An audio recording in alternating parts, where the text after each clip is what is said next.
ఇక్కడ మీరు చెప్పిన దానికి సంబంధించి ఆయన హైయెస్ట్ ప్రెస్ కాన్ఫరెన్స్లో అడ్రస్ చేసింది ఒకే రోజు 26. దాని సంగతి కూడా చెప్తా. ఈ ధర్మ పోరాట దీక్షలు, ఆ పోరాట దీక్షలు, ఈ పోరాట దీక్షలు, రైళ్లు, విమానాలు అన్నీ వేసుకుని వెళ్ళారు కదా. ఆ సందర్భంలో ఓసారి రైలు ఎక్కే ముందు ఒకసారి, రైలు బోగీల్లో ఒకసారి, మధ్యలో భోపాల్లో ఒకసారి, ఇంకా 4-5 స్టేషన్లో ఒకసారి అలా మాట్లాడుకుంటూ మళ్ళీ రైలు దిగిన తర్వాత ఒకసారి, ఏపీ భవన్లో ఒకసారి, ప్రైమ్ మినిస్టర్ ఇంటి బయట ఒకసారి, ఈ 26 ప్రెస్ మీట్లు. అలాంటి నాయుడు గారు ఒక్కసారిగా 4 నెలల నాడు అమిత్ షా తర్వాత జేపీ నడ్డా గారిని కలిసి వచ్చిన తర్వాత ఎక్కడా కూడా పెదవి విప్పల, సో టైట్లు ఇప్పుడు అది కొంచెం నిర్ఘాంతపోయింది. ఎంటైర్ ఆంధ్రప్రదేశ్ ప్రజానీకం అంతా నిర్ఘాంతపోయింది. కానీ ఒక 2 మీడియా సంస్థలు నిర్ఘాంతపోలా. లోపలికి వెళ్ళగానే చంద్రబాబు గారిని గాఢాలింగనం చేసుకున్న అమిత్ షా, ఏంటి బాబు గారు ఇలా చిక్కిపోయారని చెప్పి ఆరా తీసిన మోడీ, ఇలాంటి బ్రేకింగ్లు వచ్చేవన్నమాట. అది నేనైతే ఊహించేవాడిని, ఎందుకంటే తెలిసిపోయింది. నా సంగతి ఎందుకండి, సామాన్య ప్రజల్లో ఎవరిని అడిగినా ఇలాంటి బ్రేకింగ్లే వస్తాయని చెబుతారు. అండ్ లోపల ఏమైనా బగ్గులు పెట్టుకున్నారో నాకు తెలియదు ఆ సంస్థల వాళ్ళు. మోడీను చంద్రబాబు మాట్లాడుకునేప్పుడు జగన్ టాపిక్ వస్తుంది, జగన్ని చెడమడా దులిపేసిన మోడీ, మరి మొహం ఎర్రగా చేసుకొని వచ్చిన మోడీ, సారీ జగన్మోహన్ రెడ్డి, ఇవి కూడా వస్తాయి. ఆయన జగన్మోహన్ రెడ్డి లోపలికి వెళ్ళి వచ్చే లోపల ఈ బ్రేకింగ్లు వచ్చేస్తాయి. తర్వాత మీరు అదే పందాలో 9 నెలల పాటు అవినాష్ రెడ్డిని పొద్దున 7ంటికి అరెస్ట్ చేసి మధ్యాహ్నం 3ంటికి రిలీజ్ చేసేవాళ్ళు ఆ ఛానల్స్లో. జనాలకి ఏంటంటే ఇది రాటన్ అయిపోయారనమాట ఇలాంటివన్నీ చూసి. నాన్న పులి కథ తెలుసు కదా మీకు, నిజంగా పులి వచ్చి ఆయన ఎత్తుకెళ్ళిపోయినా నాన్న నమ్మడు అంటారు చూసారా, అట్లాంటి కథనాలు వచ్చేవి. దాంతో ఈయన కూడా జాగ్రత్త పడ్డారు, బాబు గారు కూడా. ఎక్కడ ఈ లీకులు ఇవ్వటం మానేసి ప్రశాంతంగా ఆయన వెళ్ళారు, మాట్లాడుకున్నారు, వస్తున్నారు. ఈసారి కూడా ఆయనంతటా ఆయన వచ్చి చెప్పేదాకా. మళ్ళీ మొన్న విపరీతం ఒకటి జరిగింది, మనతో కలిసి వెళ్తే ఎలా ఉంటుందని బీజేపీ ఆలోచన చేసింది అని చెప్పి తన సన్నిహితులు వితిన్ కోట్స్ వాళ్ళతో పంచుకున్న బాబు గారు. ఆ సన్నిహితులు ఎవరు, ఒకళ్ళో ఇద్దరు ఉంటారు, మరి తెలియదు. ఆ ఒకళ్ళో ఇద్దరు పంచుకుంది అది బ్యానర్ ఐటమ్ అయిపోద్ది. సో ఈ ఎంటర్టైన్మెంట్ కూడా చూసాం. ఇప్పుడు మళ్ళీ వెళ్తున్నారు, రేపే ఉంటాయి విపరీతాలు మనకి తెలియదు. మరి మీరేమంటారు? ఒకటి వాస్తవన్ గారు, నేను మీడియాకి సంబంధించి మేము అన్ని మీడియాలు ఫేస్ చేస్తున్నటువంటి వాళ్ళం. ఇంకా మా చౌదరి గారు కొన్ని మీడియాలకు వెళ్ళరు, కానీ నేను కాసేపటి కిందట దక్షిణ ధ్రువం నుండి వచ్చాను ఇక్కడ.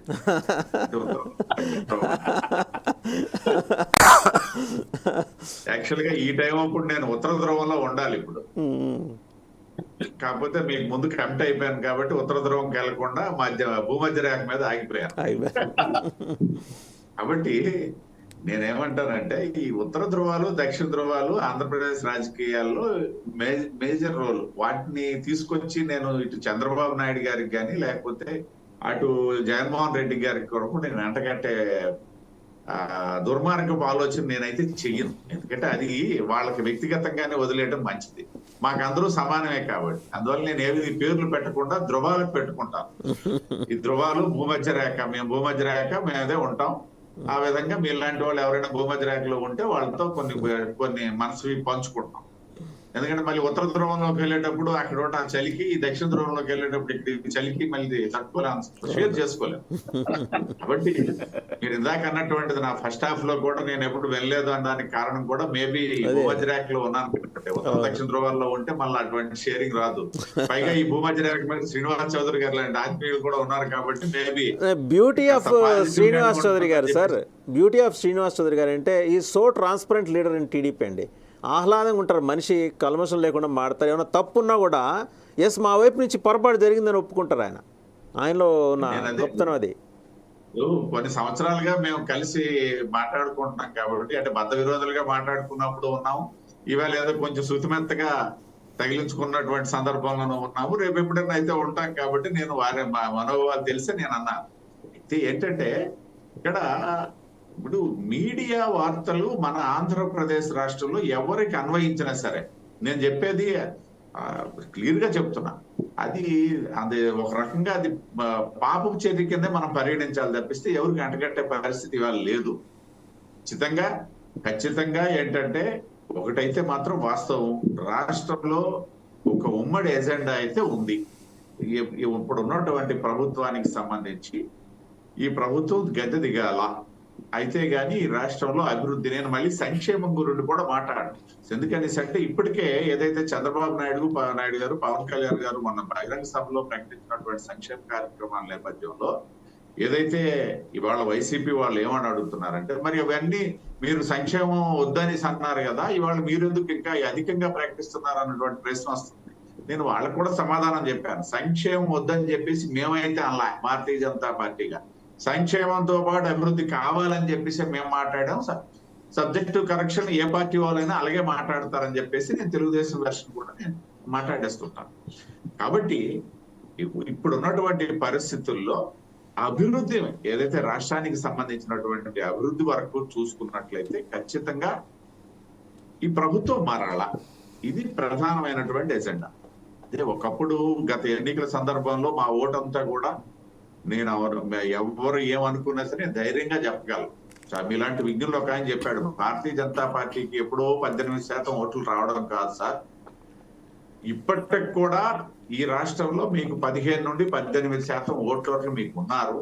మోడీ గారు అభిమానులు అయినట్టయితే ఇవాళ మీకు ఆల్మోస్ట్ 33% ఆఫ్ ద ఓటర్స్ లో మోడీ గారు అభిమానులు ఉన్నారు. కానీ మీకు ఓటేస్తే గెలుస్తారా అన్నటువంటి అభిప్రాయం ఆ ఓటర్ కలిగినప్పుడు మాత్రమే ఆ 33% ఓట్లు మీరు రీచ్ అవుతారు. లేదు గణనీయమైనటువంటి ఓట్లు సాధించుకుంటారు అన్నటువంటి అభిప్రాయం కనుక ఓటర్ కలిగినట్లయితే మీ 18% ఓట్లు మీకు ఆంధ్రప్రదేశ్ రాష్ట్రంలో నేటికి ఉన్నాయి, నోటా కంటే తక్కువ కాదు మీరని చెప్పేసి ఒక రెడ్డి గారు శ్రీకాళహస్తిలో ఉంటారు, వారు నాతో షేర్ చేసుకున్నారు. Irrespective of party, Bharatiya Janata party సానుభూతి పరుడే, ఏజ్డ్ పర్సన్. ఆయన ఇంకా చెప్పాలనేసి అంటే భారతీయ జనతా పార్టీకి ఎంత సానుభూతి పరుడు, తెలుగుదేశం కూడా అంతే సానుభూతి పరుడు. కానీ కొంచెం ఫ్యాక్ట్స్ అనేవి కరెక్ట్ గా మాట్లాడే వ్యక్తి అనమాట. సో నేను ఎందుకు ఇది కోట్ చేశాననేసి అంటే, వాతావరణం ఈ విధంగా ఉన్నటువంటి సందర్భంలో ఖచ్చితంగా ఇక్కడ ఈ ప్రభుత్వం పోవాలి అన్నటువంటి ఒక ఏకాభిప్రాయం నేపథ్యంలో కూడా రేపు మా కలయిక జరిగితే ఖచ్చితంగా జరగచ్చు. నేను జరగదు అని చెప్పడానికి అయితే సాహసించట్లేదు. కానీ మా ప్రణాళిక మాకు ఉంది. ఇవాళ కూడా నేను అదే ఆల్ ఇండియాలో సెకండ్ పొజిషన్ లో ఉన్నటువంటి వ్యక్తి దాదాపు 48 గంటల పాటు శ్రమించి మాకు దశ నిర్దేశం చేశారు అనేసి అంటే, దాన్ని కాదని చెప్పేసి నేను ఏదో మాట్లాడే పరిస్థితి అయితే లేదు. దానికే నేను స్టెక్ ఆన్ అవుతాను. ఫర్దర్ డెవలప్మెంట్స్ ఏవైనా నా పార్టీ నాతో షేర్ చేసుకున్న వరకు, రేపు చంద్రబాబు నాయుడు గారు బయటకు వచ్చి మాట్లాడినా నేను అది 100% తీసుకోను. లేదు పవన్ కళ్యాణ్ గారు మాట్లాడినా సరే తీసుకోను. నా పార్టీ నాకు అధికారికంగా చెప్పినప్పుడు మాత్రమే మళ్ళీ నా వెర్షన్ లో చేంజ్ ఉంటుంది. నా version that's party version.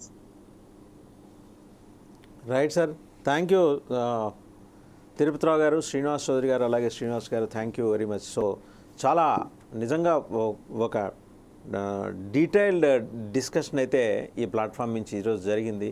BJP senior నేత తిరుపతిరావు గారు, అలాగే టీడీపీ నాయకులు అధికార ప్రతినిధి ఉప్పులపాటి శ్రీనివాస్ చౌదరి గారు, మండలి శ్రీనివాస్ గారు అందరూ కూడా వారి వారి అభిప్రాయాలు పంచుకున్నారు. Thank you very much for watching political thought.